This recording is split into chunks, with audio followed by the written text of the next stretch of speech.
ఎన్నికలు పూర్తయిన తర్వాత ఏపీకి మోడీ తొలిసారిగా రాబోతున్నారు. ఆయన ఆధ్వర్యంలో పలు కీలక ప్రాజెక్టులు పట్టాలెక్కబోతున్నాయి. విశాఖ స్టీల్ ప్లాంట్ విషయంలో ఆయన కీలక ప్రకటన చేసే అవకాశం ఉన్నట్టు కనిపిస్తోంది.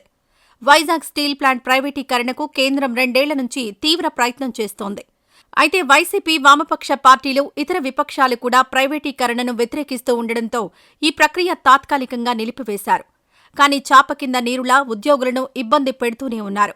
స్టీల్ ప్లాంట్కు బొగ్గు కొరత, ఇతర ముడి సరుకుల కొరతలు సృష్టిస్తూ వస్తున్నారు. కాబట్టి ఈరోజు మోడీ దీనిపై నోరు విప్పాలని డిమాండ్ చేస్తున్నారు. వైజాగ్ స్టీల్ ప్లాంట్ ప్రైవేటీకరణ అంశంపై జనంలో ఇప్పటికే తీవ్ర అసంతృప్తి నెలకొంది. దీంతో రాజకీయ పార్టీలు ఎవరికి వారు వైజాగ్ స్టీల్ ప్లాంట్ ప్రైవేటీకరణకు వ్యతిరేకమంటూ చెప్పుకుంటున్నాయి.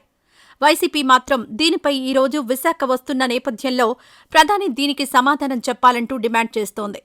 మోడీ అనకాపల్లి బహిరంగ సభలో వైజాగ్ స్టీల్ ప్లాంట్ ప్రైవేటీకరణపై నోరు విప్పాలని అంటున్నారు. అసలు స్టీల్ ప్లాంట్ విషయంలో, కార్మికుల విషయంలో బీజేపీ విధి విధానాలేంటో ఈరోజు తేల్చి చెప్పాలంటున్నారు.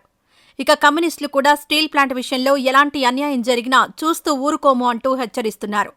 ప్రధాని దీనిపై క్లారిటీ ఇస్తే జనం ఎన్డీఏ కూటమిని నమ్ముతారని, లేదంటే రాబోయే రోజుల్లో ప్రజలకు ఎన్డీఏ కూటమి మీద నమ్మకం సన్నగిల్లే అవకాశం ఉంది అంటున్నారు.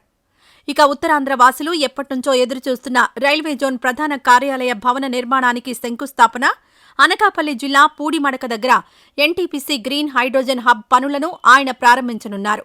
2 దశల్లో 1,85,000 కోట్ల పెట్టుబడులు రానున్నాయి. రోజుకు 1,500 టన్నుల గ్రీన్ హైడ్రోజన్తో పాటు అమోనియా, మిథనాల్లు, సస్టైనబుల్ ఏవియేషన్ ఫ్యూయల్ ఉత్పత్తి జరగనుంది. దీనివల్ల 25,000 మందికి ఉపాధి అవకాశాలు దక్కనున్నాయి. రోజుకు 80 మిలియన్ లీటర్ల సముద్రపు నీటిని డీసాలినేషన్ చేసి హైడ్రోజన్ ఉత్పత్తి చేస్తారు. ఉమ్మడి విశాఖ జిల్లాలో 2,000 ఎకరాలతో నిర్మించే బల్క్ డ్రగ్ పార్కుకు శంకుస్థాపన చేయబోతున్నారు. దీనికి సుమారు 1,900 కోట్ల వ్యయం అవుతుందని అంచనా వేశారు. 10 నుంచి 14,000 కోట్ల పెట్టుబడులొచ్చే అవకాశం ఉంది. 28,000 మందికి ఉపాధి లభిస్తుందని అంచనా వేస్తున్నారు.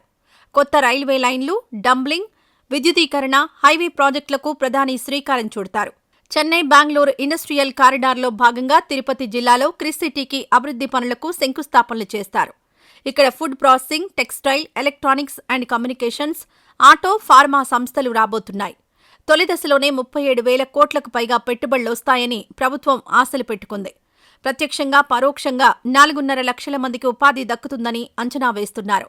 ఆదోని బైపాస్ 2 వరుసలు, దోర్నాల, కుంట జంక్షన్, సంగమేశ్వరం, నల్లకాలువ రోడ్ల విస్తరణ పనులను వర్చువల్గా ప్రారంభిస్తారు మోడీ. చిలకలూరిపేట 6 వరుసల బైపాస్, నాగార్జునసాగర్, దావులపల్లి 2 వరుసల రోడ్డు, గుడివాడ, మచిలీపట్నం, భీమవరం, నిడదవోలు డంబ్లింగ్, గుత్తి, ధర్మవరం రైల్వే లైన్ డంబ్లింగ్ ప్రాజెక్టులను ప్రారంభిస్తారు మోడీ. ఇక విశాఖ స్టీల్ ప్లాంట్ వ్యవహారంలో ఇప్పటివరకు ఎలాంటి క్లారిటీ లేదనే విమర్శలున్న నేపథ్యంలో విశాఖ వేదికగా స్టీల్ ప్లాంట్పై కూడా ప్రధాని మోడీ కీలక ప్రకటన చేసే అవకాశం ఉందని భావిస్తున్నారు. ఇకపోతే రాష్ట్ర ప్రజలకు కూటమి సర్కార్ ఎన్నికల ప్రచార సమయంలో చెప్పిన హామీలు, ఇస్తామన్న ఆశ చూపించిన హామీల మీద చంద్రబాబు వెర్షన్ మాత్రమే జనాలు ఇప్పటివరకు వింటూ వచ్చారు. చంద్రబాబు వెర్షన్లో చూస్తే హామీలు ఇక ఇప్పట్లో అమలయ్యే అవకాశం కనిపించడం లేదని ప్రజలు ఎప్పుడో తీర్మానం చేసుకున్నారు. జనసేన అధినేత పవన్ కళ్యాణ్ అయితే అసలు ఆ హామీల విషయం మీద నోరే విప్పడం లేదు. దాంతో ఆయనకు ఇవన్నీ పట్టవులే అని జనాలు వదిలేశారు. ఇక ఎలాగో మోడీ వస్తున్నారు కదా, వైజాగ్ స్టీల్ ప్లాంట్తో పాటు కొన్ని సంస్కరణలు చేయడంతో పాటు ఏపీకిచ్చిన హామీల మీద మోడీ స్పందించాలని, హామీలు ఎప్పుడు అమలు చేస్తారో, అసలు చేస్తారో చెయ్యరో, చేస్తే ఎప్పటినుంచి చేస్తారో చెప్పాలని ప్రజలంతా కోరుతున్నారు. మరి మోడీ హామీల విషయంలో ఏమంటారో చూడాలి.